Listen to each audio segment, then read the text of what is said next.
Two distinct leaders, one defining era. Together, Jiang Zemin and Zhu Rongji led China through one of the most consequential periods in its modern history. And today, Beijing marked Jiang Zemin's 100th birthday, coming just days after the death of the former premier Zhu Rongji. Now, their years at the top helped to transform China at home and expand its influence abroad. Taking power amid deep uncertainty in 1989, Jiang guided China into a new century, opening its economy and redefining its place on the world stage. Alongside him was Zhu Rongji, a tough, no-nonsense reformer who pushed through painful but radical shifts toward a market economy. Now, that partnership culminated with China's entry into the World Trade Organization in 2001, ushering in an era of massive urban growth, emerging private enterprise, and profound societal change. What defined their dynamic and how much of their legacy still shapes China's trajectory today? Well, we've got Dr. Chen Gang, Deputy Director and Senior Research Fellow of the East Asian Institute at National University of Singapore to unpack all of this for us. So, Dr. Chen, let's just start with the bigger picture here. When people look back at the Jiang and Zhu years, what do you see as a defining story of that particular era? Actually, this is a rare moment when the Chinese people, especially the Chinese leadership, is commemorating the two leaders who jointly shaped the trajectory of China's economic modernization. Jiang himself actually was an unexpected leader after the 1989 Tiananmen incident.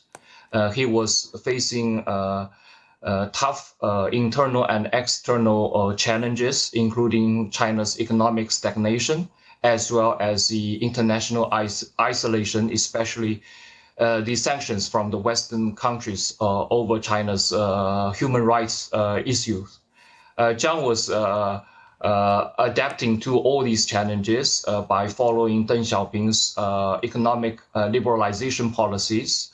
And also he was trying to improve relationship, and he was quite effective in doing so by managing to improve relationship with many countries, especially Western countries, United States in particular. Zhu Rongji himself actually was focusing on China's tough internal economic issues, including the inefficiency of the state-owned enterprises. And also one of his main tasks was to liberalize and privatize China's economy following the market economy principles. So both of them actually were cooperating quite well and managed to bring China to the trajectory of spectacular economic rise. Just now you mentioned China's entry into WTO. I do think that that was one of their major contributions to China's modern history, because the entry into the WTO helped China unleash its economic productivity and boost its, especially the manufacturing and export sectors, which still has profound impact upon today's economic order and political order. So I do think that they have left a lot of legacies upon China's economic modernization. So, I mean, those changes, including China's accession to the World Trade Organization, basically transformed China's place in the world. So the China that emerged from that period became obviously more integrated with the global economy. And how do you think those years actually reshaped China's relationship with the rest of the world? Actually, at that time, there were different voices, even inside China, about whether to join the WTO, because many people thought that this kind of entry would impact China's own industry. Many people thought China's domestic industry still needed protection from the government, and they do not want this kind of international competition.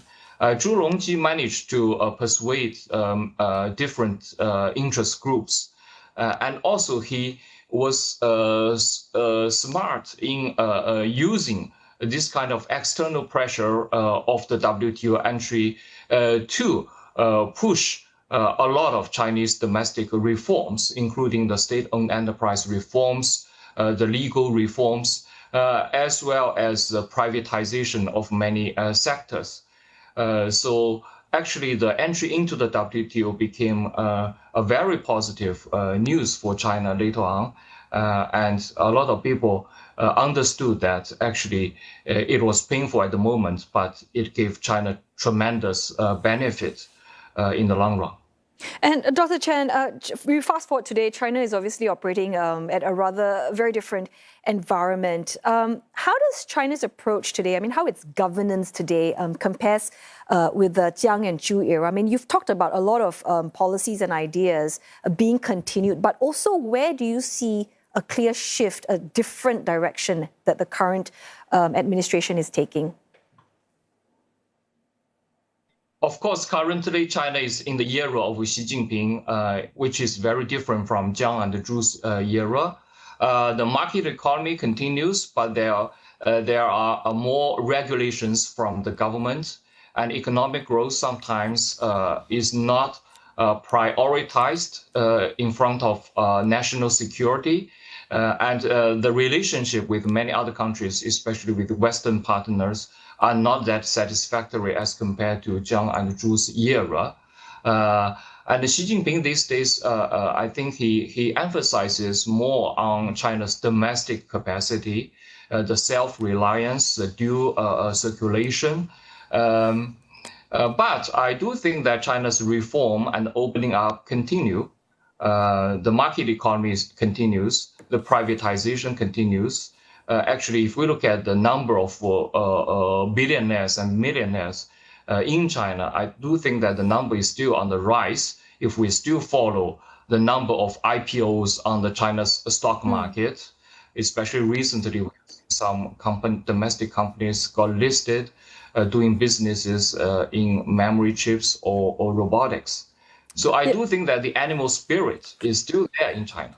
Yeah, can you elaborate on that? Because we talked about IPOs, we talk about self-reliance, and today's competition is increasingly centered around technology and innovation. So, I mean, the Jiang-Zhu years, as you mentioned, laid the foundation for China's progress, economic rise, that sort of thing. But now that we're entering the age of AI, how much of China's ability to compete in this new era also can be traced back to the reforms of the previous era?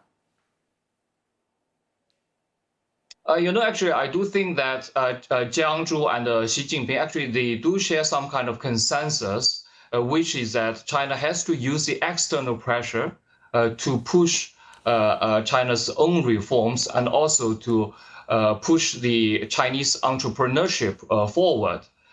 Because sometimes if we lack this kind of external pressure, China will also lose the momentum of growth.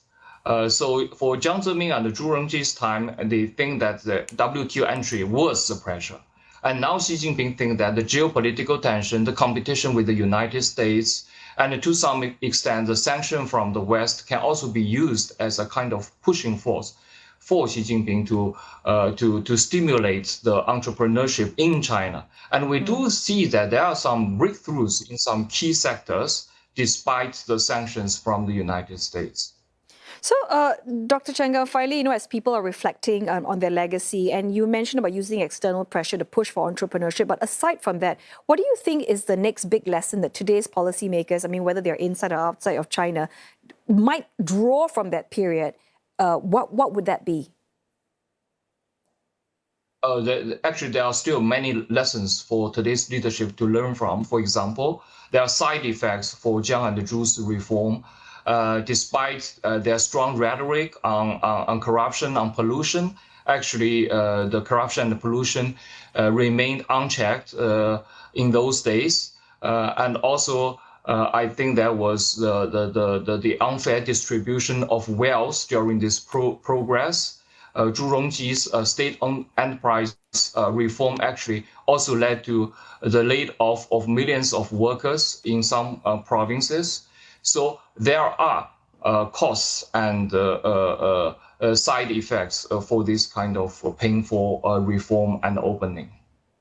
Well, thanks very much for showing us why the legacy continues to shape China and the world Today, Dr. Chen Gang, Deputy Director and Senior Research Fellow of the East Asian Institute at National University of Singapore.